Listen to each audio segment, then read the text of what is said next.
প্রথমে নিতে হবে 200 গ্রাম পনির। এবার পনিরটাকে প্রথমে আমি এরকমের স্লাইস করে কেটে নিচ্ছি। তারপরে এক একটা স্লাইস নিতে হবে, মিডিয়াম সাইজের টুকরো করে কেটে নিতে হবে। এবার পনিরের টুকরোগুলো আপনারা চাইলে ছোটো বা বড় করে কাটতে পারেন। সমস্ত পনিরগুলোকে ঠিক একইভাবে মিডিয়াম সাইজ করে কেটে নিয়েছি। তারপরে আমি আপনাদের দেখাচ্ছি। সমস্ত পনিরটা কেটে নিয়েছিলাম, এবার এক সাইডে রেখে দিচ্ছি। এদিকে একটা টিফিন বক্স বা যে কোনো একটা বাটি নিতে হবে, তার মধ্যে একটা ছাঁকনি রেখে দিতে হবে। আর নারকেলের টুকরোগুলোকে মিক্সির জারের মধ্যে নিয়ে খুব ভালো করে পেস্ট করে নিয়েছিলাম। এখানে একটা ছোট্ট গোটা নারকেল নিয়েছিলাম। তারপরে কিন্তু নারকেলের দুধটা ঠিক এরকম করেই আলাদা করতে হবে। যেহেতু মালাইকারি, তাই বেশ কিছুটা পরিমাণ নারকেলের দুধের প্রয়োজন, তাই নারকেলের দুধটাই প্রথমে আলাদা করে রেখে দিলাম। এদিকে একটা কড়াই নিয়েছি, কড়াইয়ের মধ্যে দিয়ে দিলাম বড় চামচের 2 চামচের মতন সাদা তেল। তেল যখন গরম হয়ে যাবে তার মধ্যে 1 চামচের মতন দিতে হবে আদা রসুন বাটা। এবার আদা রসুন বাটাটা খুব ভালো করে তেলের সঙ্গে নাড়াচাড়া করে হালকা করে ভেজে নিতে হবে। তারপরে দিয়ে দিতে হবে একটা মিডিয়াম সাইজের পেঁয়াজ বাটা। এখন সমস্ত কিছু একসঙ্গে ভালো করে মিশিয়ে মশলাটাকে নাড়াচাড়া করে ভেজে নিতে হবে।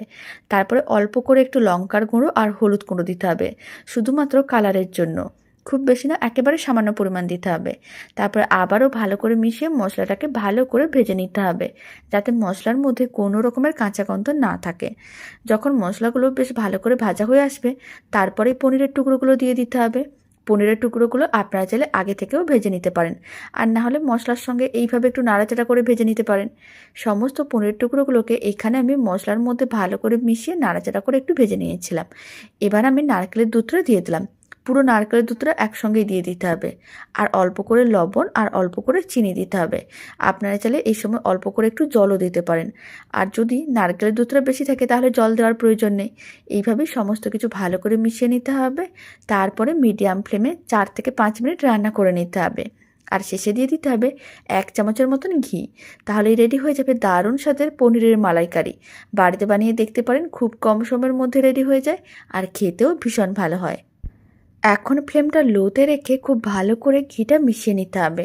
তারপরে ফ্লেমটা অফ করে দিতে হবে আর একটা সার্ভিং বোলের মধ্যে সার্ভ করে নিতে হবে। দারুণ স্বাদের পনিরের মালাইকারি রেসিপিটা শেষ পর্যন্ত দেখার জন্য অসংখ্য ধন্যবাদ। ভালো লেগে থাকলে আপনারা যদি ফেসবুক থেকে রেসিপিটা দেখছেন, পেজটিকে ফলো করে নেওয়ার অনুরোধ রইল। ইউটিউব থেকে দেখলে চ্যানেলটি সাবস্ক্রাইব করে নেওয়ার অনুরোধ রইল। তো চলুন, ভিডিওটা আমি এখানেই শেষ করছি।